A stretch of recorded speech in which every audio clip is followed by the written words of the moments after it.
demanding, and it's important to address these issues as soon as possible when Mr. Barrow comes to power. Finally, Katerina, what more can you tell us about the woman appointed as a vice president and the controversy over her age?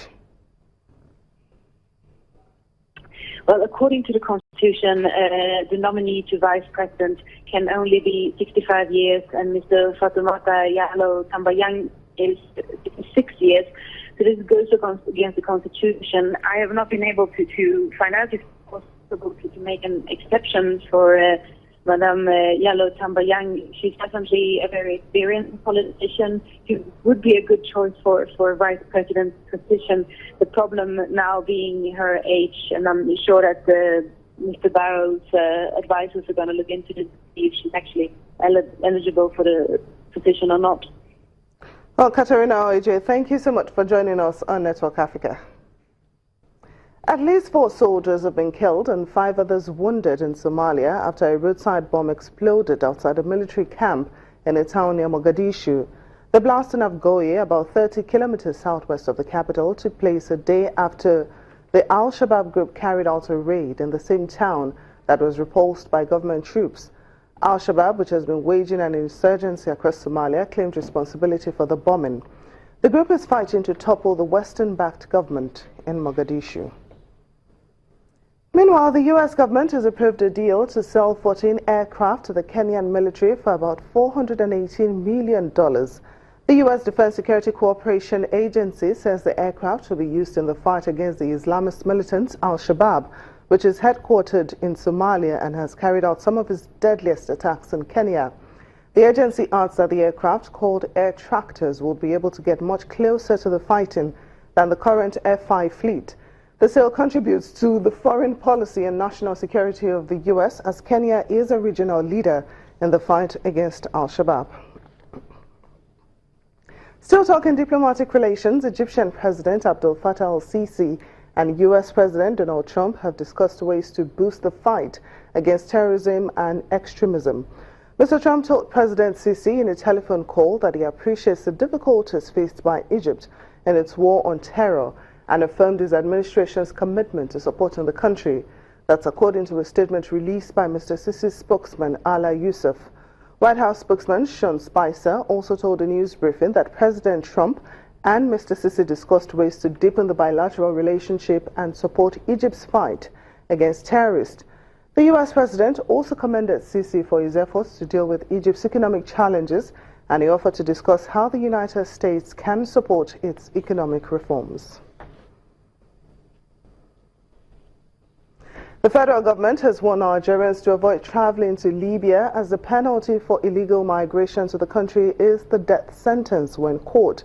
The senior special assistant to the president on foreign affairs and diaspora, Mrs. Abike Dabiri-Erewa, made this call following video and pictures being circulated on the alleged killings of black immigrants in Libya.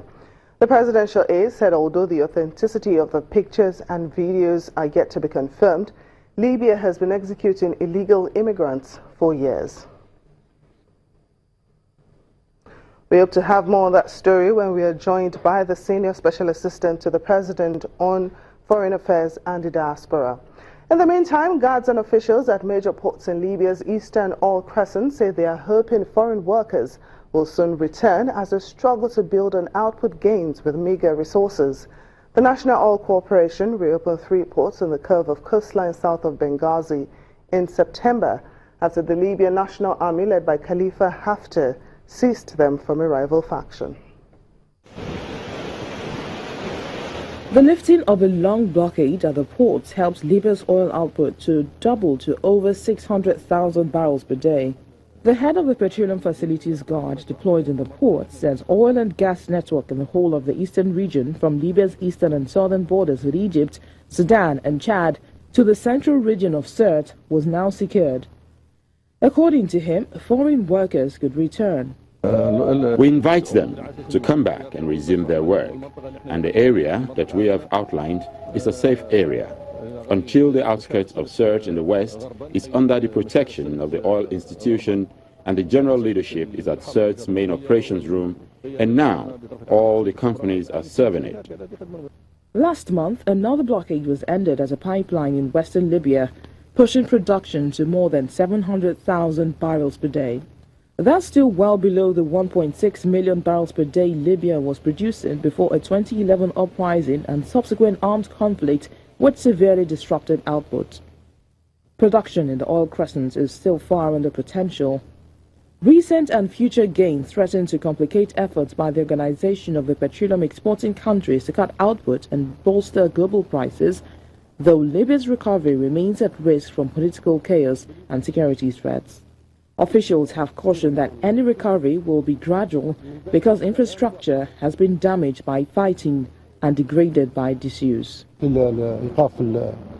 The closure of the oil ports had a very big impact on the plants, which have stopped working and are also suffering due to the absence of regular comprehensive maintenance and spare parts, and so on. In addition, the Emirati company has stopped its refiner, and so all the factories have suspended their operations. We lack the budget to keep the plants working and maintain them. The NOC, which helps to raise national production to 900,000 barrels per day by March, has also struggled to secure funds for its operating budget and for repairs from a UN-backed government in Tripoli that lacks full control over public finances. And security remains a major concern. While Essaida, Ranslanov and the port of Zoutinga had been blocked, Brega remained open with reduced capacity. Officials at the Cert oil company based in Brega said the situation had improved since the LNA advance and some foreign employees considered returning to the region. Still to come on Network Africa. Algeria's national coach resigns after the team crashes out of the AFCON 2017 tournament in Gabon. Please stay with us.